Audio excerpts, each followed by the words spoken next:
വെറും അരമണിക്കൂർ കൊണ്ട് ഒരു അടിപൊളി നെയ്യപ്പം. അതെങ്ങനെ തയ്യാറാക്കാം എന്ന് നമുക്ക് നോക്കാം. നെയ്യപ്പം ഉണ്ടാക്കാൻ വേണ്ടി ഞാൻ ഇവിടെ ഒരു 3 കപ്പ് അരി പുതിർത്തി വെച്ചിട്ടുണ്ട്. പിന്നെ ഒരു 500 ഗ്രാം ശർക്കര പാനി ഇവിടെ തയ്യാറാക്കി വെച്ചിട്ടുണ്ട്. അപ്പോൾ നമ്മൾ നെയ്യപ്പത്തിനുള്ള അരി അരച്ചെടുക്കാൻ പോവുകയാണ്. 3 വേണം ഈ അരി അരച്ചെടുക്കാൻ.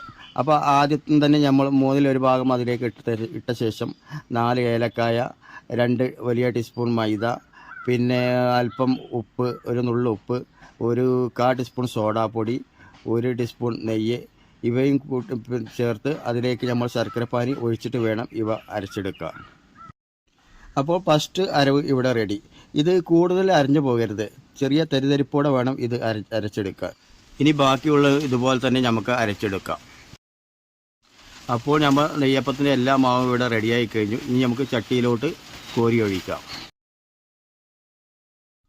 അപ്പോൾ നെയ്യപ്പം ഉണ്ടാക്കാനായി ഞാൻ ഇവിടെ എടുത്തിരിക്കുന്ന ചട്ടി അടി പരന്ന ചട്ടിയാണ്. അതായത് നമ്മൾ ശർക്കര മിഠായി ഒക്കെ ഉണ്ടാക്കുന്നത് ആ ചട്ടിയാണ്.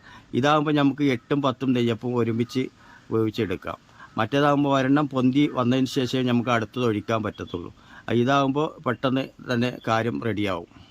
പിന്നെ ഈ നെയ്യപ്പത്തിന് ഞാൻ 8-10 മണിക്കൂറൊന്നും അരി പുതിർത്തിയിട്ടില്ല. ഏകദേശം ഒരു കഷ്ടി 1 മണിക്കൂർ 3/4 മണിക്കൂറേ അരി പുതിർത്തിയിട്ടുള്ളൂ. അത് കഴിഞ്ഞ ഉടനെ അരച്ച് നേരെ പിന്നെ മാവ് മിക്സ് ചെയ്ത് ചട്ടിയിൽ ഒഴിക്കുക. എങ്കിലും നല്ല സോഫ്റ്റും നല്ല അടിപൊളിയാണ് നെയ്യപ്പം. ഇത്രയും 8 മണിക്കൂറും 10 മണിക്കൂറും നമുക്ക് വെയിറ്റ് ചെയ്യേണ്ട ആവശ്യമൊന്നുമില്ല. ഇങ്ങനെയും നമുക്ക് സോഫ്റ്റായ നെയ്യപ്പം ഉണ്ടാക്കാം.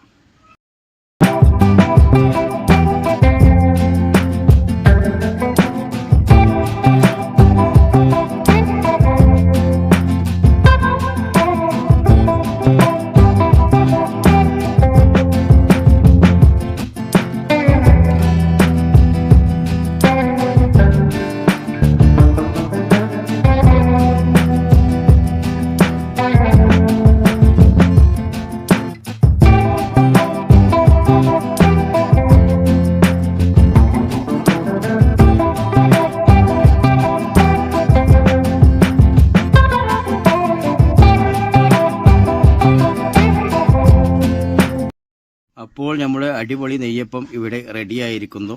അപ്പോൾ വീഡിയോ ഇഷ്ടമായ ലൈക്ക് ചെയ്യാനും ഷെയർ ചെയ്യാനും മറക്കല്ലേ. Bye bye.